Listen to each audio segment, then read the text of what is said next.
எல்லாருக்கும் வணக்கம். Doctor ரெட்டியும் நெஸ்லேவோட subsidiary நிறுவனமான நெஸ்லே ஹெல்த் சயின்சஸ் நிறுவனமும் சேர்ந்து கிளிவிடா அப்படிங்கிற GLP-1 சப்ளிமெண்ட்ரியை வந்து லான்ச் பண்ணியிருக்காங்க. இது GLP-1 மருந்துகளை எடுத்துக்கிற பேஷண்ட்ஸ்க்கு வந்து யூஸ்ஃபுல்லாக இருக்கும் அப்படிங்கிற மாதிரியும் அனௌன்ஸ் பண்ணியிருக்காங்க. ஸோ இது ரெண்டு பேரோட பார்ட்னர்ஷிப்பில் அடுத்தடுத்து நிறையா மருந்துகள் வரத்துக்கு வந்து ஒரு தொடக்கமாக இருக்கும் அப்படிங்கிற மாதிரியும் எதிர்பார்க்கப்படுது. டாக்டர் ரெட்டி பார்த்தோம் அப்படின்னா 1300 கீழே வந்து ட்ரேட் ஆகிட்டு இருக்கு. ஸ்டாக்கோட PE அப்படிங்கிறது 19.4. ஸோ இந்த லெவலில் இதில் அப்பப்போ கொஞ்சம் கொஞ்சமாக அக்குமுலேட் பண்ணுறதுக்கு ஆப்பர்ச்சுனிட்டி இருக்கிறதா தான் நான் வந்து பார்க்குறேன். அடுத்து டாடா மோட்டர்ஸில் ரெண்டு பெரிய நியூஸ் வந்து வந்திருக்கு. ஒன்று, கமர்ஷியல் பிஸ்னஸில் அவங்க இட்டாலியில் இருக்கிற ஒரு ட்ரக் மேனுஃபேக்சரரான இவிகோ அப்படிங்கிற அந்த நிறுவனத்தை வந்து நாங்கள் அக்வயர் பண்ண போகிறோம் அப்படிங்கிற மாதிரி அனௌன்ஸ் பண்ணியிருந்தாங்க. அது வந்து ஜூன் 2026 வந்து முடியும் அப்படிங்கிற மாதிரி எதிர்பார்க்கப்பட்டிருந்தது. ஆனால் யூரோப்பியன் காம்படிஷன் கமிஷன் வந்து அதுக்கான ஒப்புதலை வந்து அளிக்கிறதுல ஒரு தாமதம் ஏற்பட்டிருக்கிறதுனால இந்த அக்விசிஷன் அப்படிங்கிறது செப்டம்பர் 2026 தான் முடியும் அப்படிங்கிற மாதிரி இப்போ அனௌன்ஸ் பண்ணியிருக்காங்க. அதே மாதிரி பேசஞ்சர் வெஹிக்கிள் சைடில் பார்த்தோம்னா எலக்ட்ரிக் வெஹிக்கிள் சேல்ஸில் டாடா மோட்டர்ஸ் அப்படிங்கிறவங்க தொடர்ந்து நல்லாவே வந்து பர்ஃபார்ம் பண்ணிட்டு இருக்காங்க. இப்போ என்ன அப்டேட் வந்திருக்கு அப்படின்னா டாடா, JSW இந்த மாதிரியான கம்பெனிஸ் எல்லாமே எலக்ட்ரிக் வெஹிக்கிள்லையும் அதுக்கான பேட்டரி டெக்னாலஜிஸ்லையும் $1 பில்லியன் அளவுக்கு இன்வெஸ்ட் பண்ண போகிறாங்க அப்படிங்கிற மாதிரி அனௌன்ஸ் பண்ணியிருக்காங்க. ஸோ இது டாடா மோட்டர்ஸ்க்கு ஒரு பாசிட்டிவ் நியூஸ் தான் பேசஞ்சர் வெஹிக்கிள் சைடில். பட் ஷேரில் பெருசாக மூவ்மெண்ட் இல்லாததுக்கான காரணம் நம்ம முன்னாடி வீடியோஸில் பார்த்த மாதிரி JLRல அவங்களுக்கு ஒரு சில இஷ்யூஸ் இருக்கு. அது சார்ட் அவுட் ஆகிறதுக்கு அப்புறம் தான் பேசஞ்சர் வெஹிக்கிள்ல ஒரு மூவ்மெண்ட் அப்படிங்கிறது நடக்கிறதுக்கான வாய்ப்பு அப்படிங்கிறது அதிகமா இருக்கு. அடுத்து கவர்மெண்ட் சைட்ல இருந்து ஒரு முக்கியமான அப்டேட் வந்திருக்கு. கவர்மெண்ட் என்ன சொல்லியிருக்காங்க அப்படின்னா, இப்போ ரீசெண்டா இந்த வெஸ்ட் ஏஷியாவில் நடந்த ஒரு சில போர் சுச்சுவேஷன்னால க்ரூட் ஆயில் பிரைஸ் அப்படிங்கிறது பயங்கரமாக ஏறி இருக்கு. பட் ஆனால் பெட்ரோல் டீசல் பிரைஸை வந்து நாங்கள் ஏற்றலை. அதனால் ஆயில் மார்க்கெட்டிங் கம்பெனிஸான HPCL, IOC, BBCL இவங்க எல்லாருக்குமே ஒரு மாதத்துக்கு 30,000 கோடி கிட்ட லாஸ் வந்து ஆயிருக்கு அப்படிங்கிற மாதிரி அனௌன்ஸ் பண்ணியிருக்காங்க. ஸோ இதை வச்சு அனலிஸ்ட் எல்லாருமே என்ன சொல்கிறாங்க அப்படின்னா, கவர்மெண்ட் இந்த வார கடைசிக்குள்ள பெட்ரோல் டீசல் விலையை வந்து ஏற்றத்துக்கான வாய்ப்பு அப்படிங்கிறது அதிகமாக இருக்குது அப்படிங்கிற மாதிரி சொல்லியிருக்காங்க. எவ்வளோ வந்து ஏற்றுவாங்க அப்படின்னு பார்த்தா 4 இருந்து 5 ரூபா வரைக்கும் பெட்ரோல்லையும் டீசல்லையும் விலையேற்றத்துக்கான வாய்ப்பு அப்படிங்கிறது அதிகமாக இருக்குது. அது மட்டும் இல்லாமல் ஒரு 15 நாளைக்கு முன்னாடி கமர்ஷியல் LPG பிரைசஸை வந்து ஏற்றிருந்தாங்க கவர்மெண்ட். ஒரே அடியாக 900 ரூபா கிட்ட அந்த கமர்ஷியல் LPG பிரைசஸ் அப்படிங்கிறது இன்க்ரீஸ் ஆயிருந்தது. அப்போ டொமஸ்டிக் LPG பிரைசஸை கவர்மெண்ட் வந்து எந்த மாற்றமும் பண்ணலை. ஆனால் இப்போ திரும்ப இந்த வார கடைசியில் ஒரு 40 ரூபாயிலிருந்து 50 ரூபா வரைக்கும் LPG பிரைஸையும் வந்து ஏற்ற போகிறாங்க அப்படிங்கிற மாதிரியான ரிப்போர்ட்ஸ் வந்து நியூஸ் பேப்பர்ஸில் வந்திருக்கு. ஸோ இதன் மூலமாக திரும்ப பெட்ரோல் டீசல் விலை, LPG பிரைஸ் இதெல்லாம் ஏறுச்சு அப்படின்னா ஓவரால் எல்லா பொருட்களோட விலை அப்படிங்கிறதும் ஏறும், இன்ஃப்ளேஷன் அப்படிங்கிறதும் ஏறும், டிஸ்கிரிஷனரி ஸ்பெண்டிங் அப்படிங்கிறது கட் ஆகும். அதனால மார்க்கெட்டில் இருக்கிற கம்பெனிஸோட ரெவன்யூ அப்படிங்கிறது பாதிக்கப்படுறதுக்கான வாய்ப்பு அப்படிங்கிறதும் அதிகமாக இருக்கு. அடுத்து நாம பார்க்க போற 3 கம்பெனிஸ் அப்படிங்கிறது இந்தியாவிலேயே ஒரு பெரிய ஸ்டார்ட் அப் கம்பெனிஸ் அப்படின்னு வந்து சொல்லப்பட்டது. ஸோ அதோட ரிசல்ட்ஸ்ல எப்படி இருக்கு, அவங்க பர்ஃபார்மன்ஸ் வந்து ஏதாவது பாசிட்டிவ் மொமெண்டம் இருக்கா அப்படிங்கிறத தான் நாம டிஸ்கஸ் பண்ண போறோம். ஃபர்ஸ்ட் ஸ்விக்கி அவங்களோட Q4 ரிசல்ட்ஸ் வந்து கொடுத்துருக்காங்க. ரெவன்யூ வந்து 45% இன்க்ரீஸ் ஆயிருந்தாலும் திரும்ப இந்த குவார்டர்லையும் கம்பெனி லாஸ் தான் பண்ணியிருக்காங்க. இப்போ வரைக்கும் கம்பெனி வந்து ப்ராஃபிட் பக்கம் போகவே இல்லை. ரெவன்யூ ரைஸ் ஆக லாஸும் திரும்ப வந்து வந்துட்டே இருக்கு அப்படிங்கிறது இவங்களோட மாடலே வந்து ப்ராஃபிட் இல்லை அப்படிங்கிறது தான் நமக்கு வந்து சொல்லுது. லாஸ் வந்து குறைஞ்சிருக்கு. இந்த குவார்டர்ல 800 கோடி வந்து லாஸ் பண்ணியிருக்காங்க. இந்த ரிசல்ட்னால இன்னைக்கு ஷேர் வந்து ஒரு 5% கிட்ட டவுன் ஆகி தான் மார்க்கெட்ல ட்ரேட் ஆயிட்டு இருக்கு. அடுத்து அர்பன் கம்பெனி, இவங்க போன வருஷம் IPO போட்டு மார்க்கெட்டுக்கு வந்தாங்க. அப்பவே இந்த IPO பத்தி நம்ம டிஸ்கஸ் பண்ணும்போது இது வந்து திரும்ப லாஸ் பண்ற ஒரு கம்பெனி, இதுல பெருசா வந்து ஒரு ஆப்பர்ச்சுனிட்டி இல்லை அப்படிங்கிறத டிஸ்கஸ் பண்ணியிருப்போம். இப்போ இவங்களோட அந்த இன்ஸ்டா ஹெல்ப் அப்படிங்கிற அந்த செக்மெண்ட்ல லாஸ் வந்து அதிகமானதுனால இந்த குவார்டர்ல அவங்க லாஸ் வந்து 159 கோடியா இருக்கு. இருந்தாலும் ரெவன்யூ பார்த்தோம்னா 43% இன்க்ரீஸ் ஆயிருக்கு. ஸோ ஸ்விக்கியில் நடந்ததுதான் இங்கேயும் நடந்திருக்கு. ரெவன்யூ ரைஸ் ஆயிருந்தாலும் லாஸ் வந்து அதிகம் தான் ஆகுதே தவிர அவங்களால அதை ப்ராஃபிட்டபிளா மாற்ற முடியல. அடுத்து ஓலா எலக்ட்ரிக், அவங்களுக்கு ஒரு சின்ன பாசிட்டிவ் அப்டேட் வந்து கிடைச்சிருக்கு. அவங்களோட S1 X+ ஸ்கூட்டருக்கு வந்து கவர்மெண்ட் வந்து சர்டிஃபை பண்ணியிருக்காங்க. இதனால ஷேர் வந்து ஒரு 2 நாள்ல 4லேருந்து 5% இன்க்ரீஸ் ஆயிருக்கு.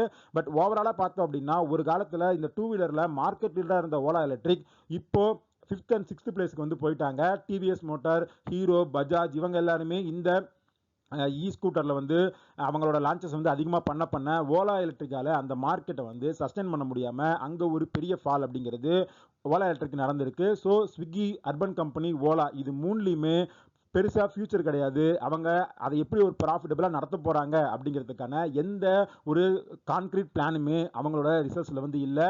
ஸோ ஸ்டார்ட் அப் கம்பெனிஸை கன்சிடர் பண்ணுறதுல இருக்கிற ரிஸ்க் அப்படிங்கிறது இந்த மாதிரியான கம்பெனிஸை வந்து ஸ்டடி பண்ணும்போது நமக்கு வந்து தெளிவாகவே வந்து புரியும்.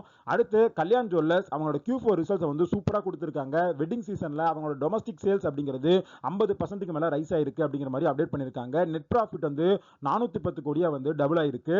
ஸ்டாக் வந்து ஃப்ரைடே 3% வந்து அப்பா இருந்தாலும் இன்னைக்கு 8% கிட்ட டவுன் ஆயிருக்கு. அதுக்கான காரணம் என்ன அப்படின்னு பார்த்தோம்னா, பிரைம் மினிஸ்டர் மோடி வந்து இந்த இந்தியாவோட ருபியோட ஃபாலை வந்து தடுக்கிறதுக்காக தங்கம் வாங்குறத மக்கள் வந்து தள்ளி போடணும் அப்படிங்கிற மாதிரி சொல்லியிருக்காங்க. ஸோ அது வந்து கல்யாண் ஜுவல்லர்ஸ்ல ஸ்டாக்ல வந்து ஹெவியாகவே அஃபெக்ட் ஆயிருக்கு. அது மட்டும் இல்லாமல் ஷேர் ரிசல்ட்ஸோடு சேர்த்து கல்யாண் ஜுவல்லர்ஸ் ₹2,000 அப்படிங்கிற டிவிடெண்ட்டையும் வந்து அனௌன்ஸ் பண்ணியிருக்காங்க. பட் என்னை பொறுத்த வரைக்கும் இந்த ஷேரில் இப்பவுமே வேல்யூவேஷன் அப்படிங்கிறது கொஞ்சம் அதிகமாக தான் இருக்குது. ஸோ இந்த ஃபால்லையும் இந்த ஷேரை வந்து நான் இப்போதைக்கு கன்சிடர் பண்ணுற போகிறதில்ல.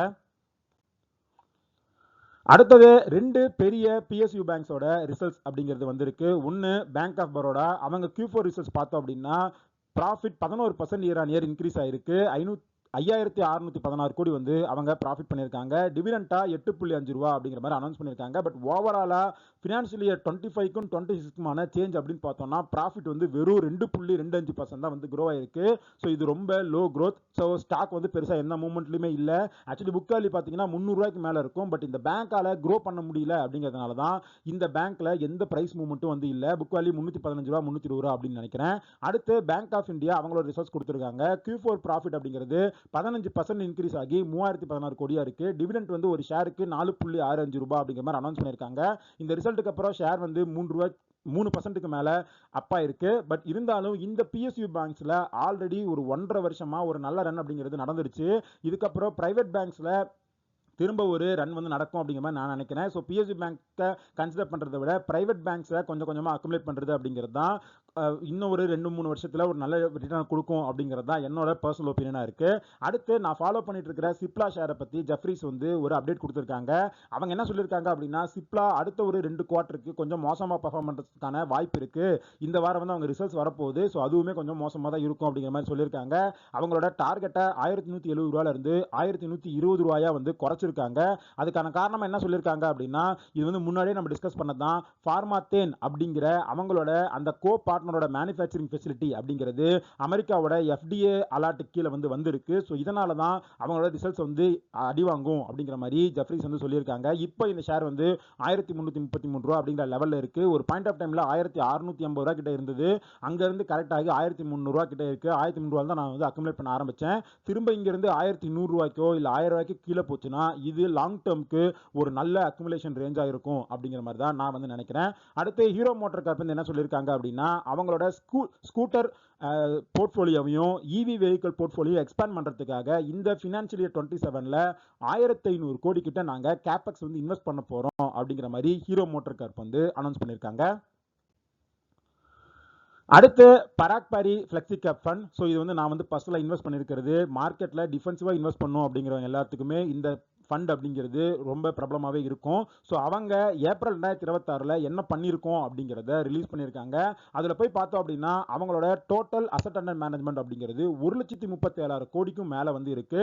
பட் இருந்தாலும் இதில் 15.51% இன்னமும் அவங்க கேஷை வந்து ஹோல்ட் தான் பண்ணிட்டு இருக்காங்க. ஸோ மார்க்கெட்டில் இன்னும் வந்து வேல்யூ கிரியேட் ஆகும், வெயிட் பண்ணலாம் அப்படிங்கிறது தான் அவங்களோட இன்வெஸ்ட்மெண்ட் மெத்தடாலஜியாக இருக்கு. அடுத்து இந்த குவார்ட்டரில் அவங்க என்ன பண்ணியிருக்காங்க பெருசாக சேஞ்சஸ் ஏப்ரலில் அப்படின்னு பார்த்தோம்னா, ஐடிசியை மேஜராக வந்து ஆட் பண்ணியிருக்காங்க. IGL, அதுக்கப்புறம் HCL technologies, HDFC bank, TCS இந்த மாதிரியான பெரிய லார்ஜ் கேப் கம்பெனிஸ் எல்லாத்தையுமே அவங்க அடிஷன் பண்ணிட்டே இருக்காங்க. இது மட்டும் இல்லாமல் கம்பெனிஸ் அப்படின்னு பார்த்தோம்னா ICICI bank, Kotak bank, Infosys, Cipla, doctor Reddy, Zydus life sciences, அப்புறம் மகேந்திரா மகேந்திரா இந்த கம்பெனிஸ் எல்லாத்துலேயுமே அவங்க ஸ்டேக்ஸை வந்து இன்க்ரீஸ் பண்ணியிருக்காங்க. ஓவராலாக 17 ஸ்டாக்ஸ். இதில் பெரும்பாலான ஸ்டாக்ஸ் நம்மளோட ப்ரீவியஸ் வீடியோவில் நம்ம டிஸ்கஸ் பண்ணியிருக்கோம். நானுமே கொஞ்சம் கொஞ்சமாக வந்து அக்குமுலேட் பண்ணிட்டு இருக்கேன். இதில் IGL மட்டும் என்கிட்ட வந்து கிடையாது.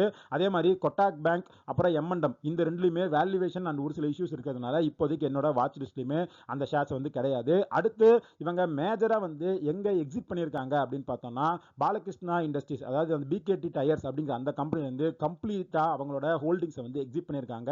அடுத்து கோல் இந்தியாவில் அவங்களோட எக்ஸ்போஷரை வந்து ட்ரிம் பண்ணியிருக்காங்க. பவர் கிரிட்லையுமே எக்ஸ்போஷரை வந்து ட்ரிம் பண்ணியிருக்காங்க. ஸோ இதெல்லாம் தான் ஓவராலாக பராக் பாரி இந்த ஏப்ரலில் என்ன பண்ணியிருக்காங்க அப்படிங்கிறதுக்கான ஒரு அவுட்லுக். இன்னைக்கு மார்க்கெட் ஒரு 300 பாயிண்ட் கீழே சரிவை நோக்கி கீழே போயிட்டு இருக்கு. அதுக்கான காரணங்கள் என்ன, இந்த சரிவில் எந்த ஷேர்ஸ்ல அதிகமாக அடி வாங்கியிருக்கு அப்படிங்கிறத ஆஃப்டர்நூன் வீடியோவில் நாம டீட்டெயிலாக டிஸ்கஸ் பண்ணலாம். இந்த வீடியோவில் நம்ம டிஸ்கஸ் பண்ண எல்லா விஷயங்களுமே உங்களுக்கு ஹெல்ப்ஃபுல்லாக இருக்கும் அப்படின்னு நம்புறேன். இந்த வீடியோவில் நம்ம டிஸ்கஸ் பண்ண எல்லா விஷயங்களுமே ஒரு இன்ஃபர்மேட்டிவ் பர்பஸ்க்கு தான். நீங்கள் இன்வெஸ்ட் பண்ணுறதுக்கு முன்னாடி பர்சனலாக ரிசர்ச் பண்ணுங்க, ஒரு செபி ரிசர்விட்ட செக் பண்ணிட்டு அதுக்கப்புறம் இன்வெஸ்ட் பண்ணுங்க. இந்த வீடியோ பிடிச்சிருந்தா இந்த வீடியோ லைக் பண்ணுங்க, நம்ம சேனலை சப்ஸ்கிரைப் பண்ணுங்க. இதே மாதிரி இன்னொரு வீடியோவில் உங்களை மீட் பண்றேன். அது வரைக்கும் நன்றி, வணக்கம்.